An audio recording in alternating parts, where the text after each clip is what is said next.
Welcome to our channel. دوستوں، drama serial Jaan Nisar کے آنے والے ایپیسوڈ میں ہم دیکھنے جا رہے ہیں کہ بابا سائیں اور اماں سائیں دونوں شہر آ جاتے ہیں اور نوشرما کے پاس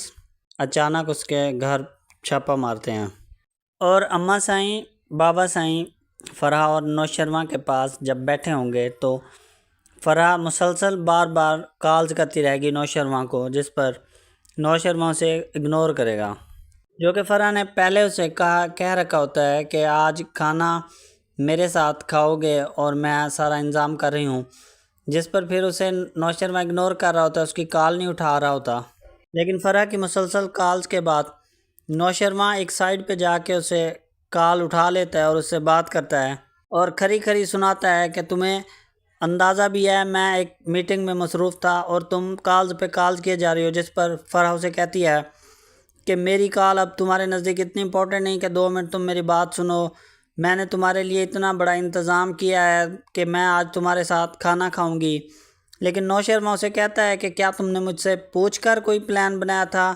تم نے مجھ سے پوچھنے کی زحمت بھی نہیں کی، ایسے کیسے پلان کر لیا؟ تمہیں میں نے یہ حق کب دیا ہے کہ تم مجھ سے بغیر پوچھے پلان کر لو؟ نہ ہی تم میری بیوی ہو اور نہ ہی تم میری کچھ لگتی ہو۔ جب میں تمہیں چاہتا تھا تو تم نے کچھ بھی نہیں رسپانس کیا تھا، اس ٹائم کسی اور کے ساتھ چلی گئی تھی، اور اب میرے پیچھے ایسے پڑی ہو جیسے تمہاری جان نکلنے والی ہے۔ اب اگر کیا ہے تو بھگتو اور برداشت کرو۔ اور نوشرما کہتا ہے کہ اماں سائیں اور بابا سائیں آئے ہوئے تھے اور میں ان کے ساتھ مصروف تھا اور ساتھ دعا بھی ہوگی، جس پر فرح اسے کہتی ہے اچھا تم اپنی فیملی کے ساتھ آؤٹنگ کر رہے ہو اور میں ادھر اکیلی پڑی سڑ رہی ہوں، تمہیں اندازہ بھی ہے میری طبیعت کتنی خراب ہے، صرف تمہارے آنے سے ٹھیک ہوتی ہے۔ نوشرما غصے میں پھر کال بند کر دے گا اور پیچھے مڑ کے دیکھے گا تو اماں سائیں پیچھے کھڑی ہوں گی، جس پر نوشرما کو اماں سائیں کہیں گی کہ تمہارا بابا سائیں کمرے میں انتظار کر رہے ہیں اور تم ادھر موبائل کے لگے ہوئے ہو، جس پر غصیلی آنکھوں سے اماں سائیں نوشرما کو دیکھتے ہوئے چلی جائیں گی۔ پھر اماں سائیں دعا کو سمجھاتے ہوئے کہتی ہیں کہ اعتبار کرنا تمہارا حق ہے، تم اپنے شوہر پہ اعتبار کرو، لیکن اپنے سر کے سائیں کے اوپر اعتبار کے ساتھ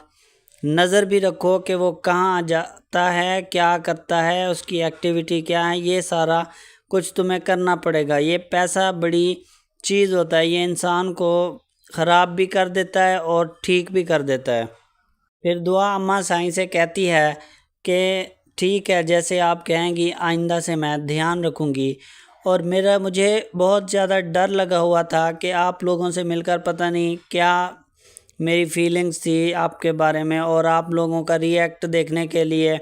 میں بےتاب بھی تھی اور پریشان بھی تھی، لیکن اب میں تسلی میں ہوں کہ آپ لوگوں نے مجھ سے جتنا پیار کیا اور اپنی بہو قبول کیا، بلکہ مجھے بابا سائیں کی یہ بات بہت اچھی لگی کہ انہوں نے مجھے بہو نہیں بلکہ بیٹی کا درجہ دیا، اور انہوں نے مجھے اپنی بیٹی اپنایا ہے، بہو نہیں اپنایا۔ وہ دل کے بہت بڑے ہیں، اس لیے ان کو اللہ تعالیٰ نے بہت زیادہ نوازا ہے۔ پھر اماں سائیں دعا کو کہتی ہیں کہ جب نوشرما نے تم سے نکاح کر کے اپنی عزت بنا لیا تمہیں، تو پھر تمہیں ڈرنے کی کسی سے بھی ضرورت نہیں ہے، پھر تم نوشرما کی عزت نہیں بلکہ ہماری بھی عزت ہو، اور تم ہماری بہو نہیں بلکہ بیٹی ہو۔ اماں سائیں اپنے سائیں کے پاس چلی جاتی ہیں اور انہیں کہتی ہیں کہ میں نے ابھی بات سنی ہے، نوشرما فرح سے فون پہ بات کر رہا تھا، وہ ابھی بھی فرح کے ساتھ کانٹیکٹ میں ہے، آپ اسے سختی سے نپٹیں اور اسے سمجھائیں کہ یہ میری آخری وارننگ ہوگی، اس کے بعد میں وارننگ نہیں دوں گا اور تم جانتے ہو میں کیا کروں گا۔ تو اس کو صحیح طریقے سمجھائیں۔ وہ فرح سے لگ رہا ہے پہلے اس نے کشمالہ کو چھوڑ دیا، چلو نہیں ایکسیپٹ کر رہا، ہم نے کوئی بات نہیں کی، پھر دعا سے شادی کر لی، لیکن اب برداشت سے باہر ہے۔